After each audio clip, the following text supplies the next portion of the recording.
Halo saudara, dari Arlington, Virginia, saya Helmi Yohanes dan tim VOA kembali hadir dengan serangkaian berita Amerika Serikat dalam segmen Sapa Dunia.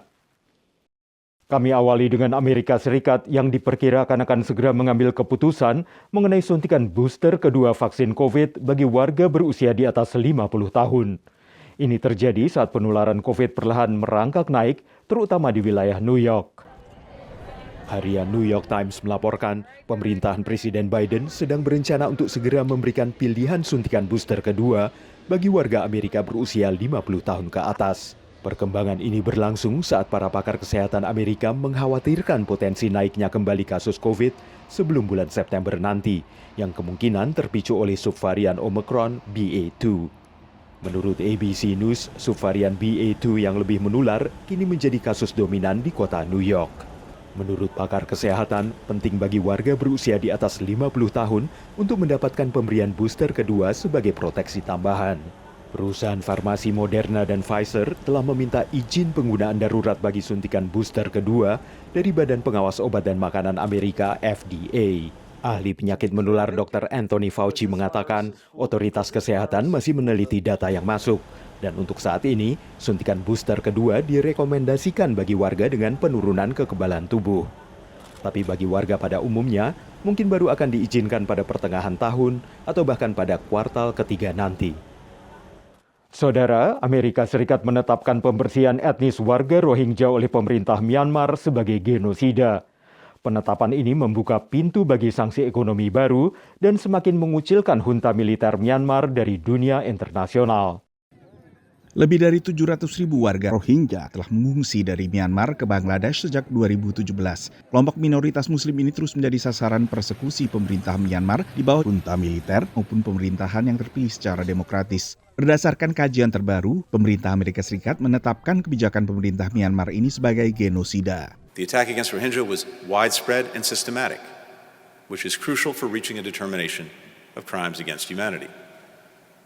The evidence also points to a clear intent behind these mass atrocities, the intent to destroy Rohingya in whole or in part.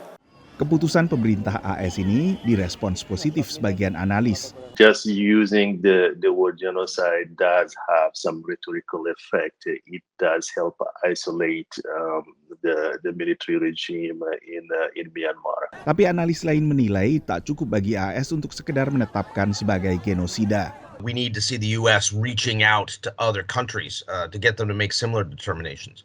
We need to see action at the UN Security Council to refer the situation in Myanmar to the International Criminal Court. And we want to see an international arms embargo. So this determination should serve as a springboard for renewed action to sanction Myanmar and to hold them accountable. Pemerintah Myanmar sendiri membantah penetapan kebijakan mereka sebagai genosida oleh AS. Demikian laporan tim VOA. Beralih ke kiat yang dilakukan pemilik usaha kecil di Amerika untuk menyalurkan bantuan kemanusiaan bagi warga Ukraina. Ada yang membuat mainan Lego dan hasil penjualannya disalurkan ke lembaga amal. Sementara ada juga restoran yang menggalang dana lewat hidangan khas Ukraina.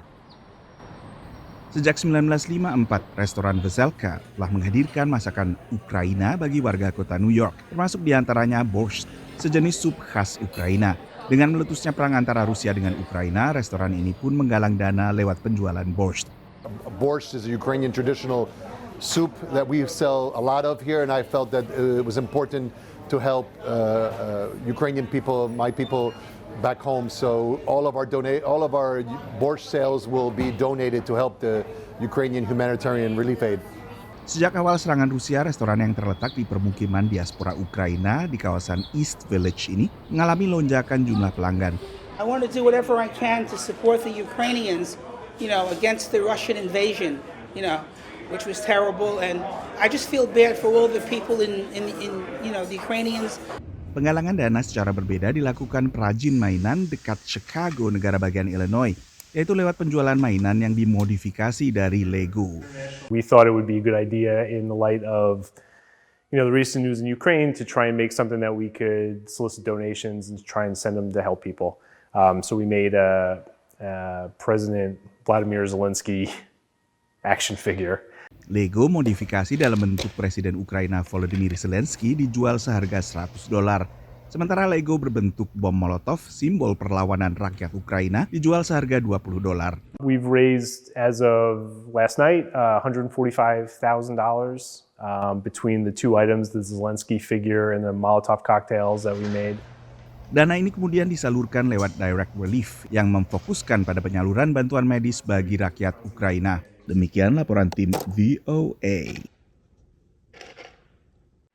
Saudara, pertukaran budaya sudah mengakar dalam hubungan antar negara, termasuk antara Amerika Serikat dan Indonesia.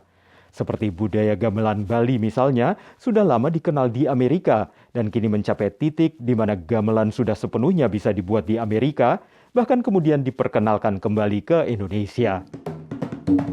Brian Baumbush adalah seorang dosen musik UC Santa Cruz, komposer dan musisi di Alameda, California, yang mulai tertarik dengan gamelan Bali saat remaja. Ia telah menghasilkan karya musik kontemporer yang memadukan gamelan dan instrumen barat bersama kelompok Jack Quartet and the Lightbulb Ensemble.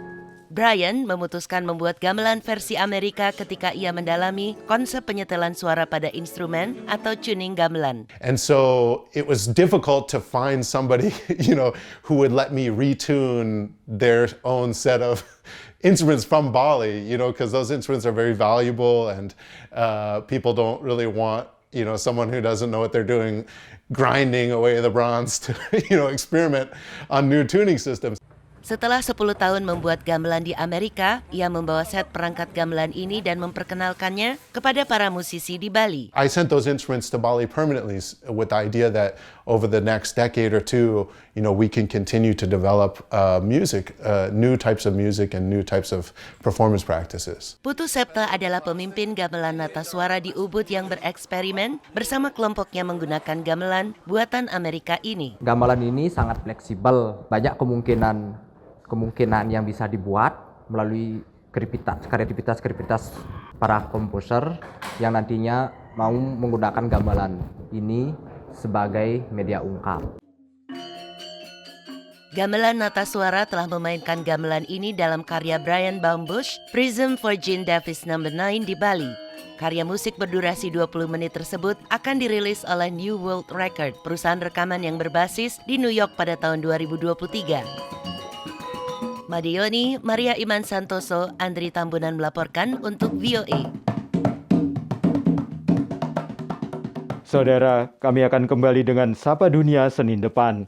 Terima kasih atas perhatian Anda. Dari Arlington, Virginia, saya Helmi Yohanes dan tim VOA.